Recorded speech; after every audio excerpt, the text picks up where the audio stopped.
Paying off your mortgage early feels like the smartest thing you could possibly do. No debt, no monthly payment, total freedom. That feeling is costing thousands of Americans hundreds of thousands of dollars. And almost nobody talks about it. Today, I'm going to show you the real math. And by the end of this video, you'll never think about your mortgage the same way again. Here's the way most people think about their mortgage. They see that interest rate, let's say 6.5%, which is right around today's national average on a 30-year fixed.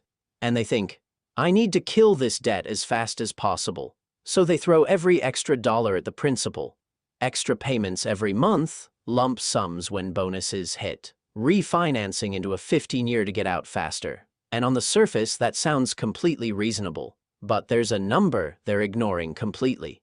And that one number changes everything. Let's run a real scenario. You have a $400,000 mortgage at 6.5% on a 30-year term. Your monthly payment is roughly $2,528, standard. Now you come into $50,000. Maybe it's savings, maybe an inheritance, maybe a bonus. And you're deciding, do I throw it at the mortgage or do I invest it?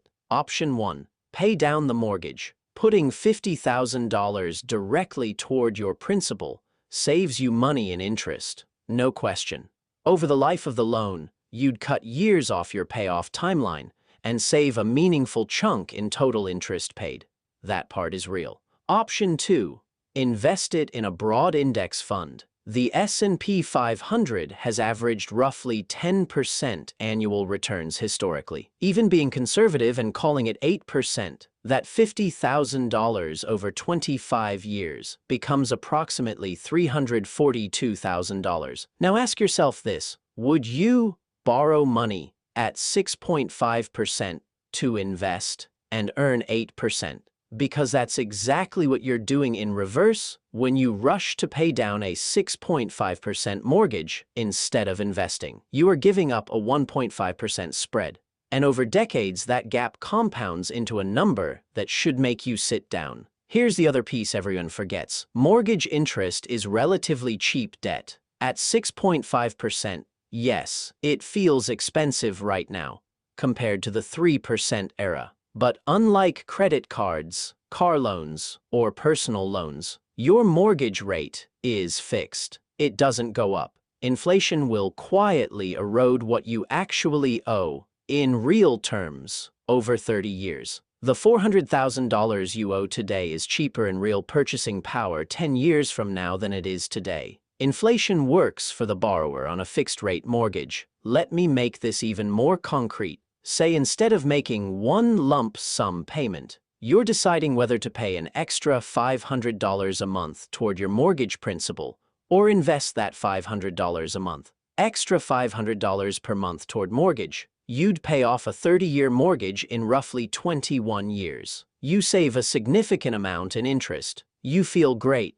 debt-free in your early 50s. Same $500 per month, invested at 8% average annual return over 30 years. You're looking at just over $745,000. The paid-off mortgage gives you a house with no payment. The investment account gives you $745,000 in liquid wealth. Money you can actually spend, move, deploy, or pass on. A paid-off house is not liquid. You can't pay for your kids' college with a wall. Now, and this matters, there are situations where paying off the mortgage early actually does make sense. If you're within 5 to 7 years of retirement and you want to lock in a zero-payment lifestyle, the peace of mind argument becomes real. If the market makes you anxious and you'd panic sell during a downturn, the guaranteed return of paying down debt beats a theoretical investment return you never actually capture. And if your mortgage rate is above 7.5% or 8%, the math starts tilting the other way because the spread narrows. The goal isn't to be debt-free. The goal is to build wealth. And those two things are not always the same path. A mortgage at today's rates is some of the cheapest structured debt you will ever access in your lifetime. Use it like a tool, not a burden. If this changed how you're thinking about your mortgage, hit subscribe. I break down the real math behind money decisions like this every single week. And drop a comment. Are you team pay it off early or team invest the difference? I read everyone.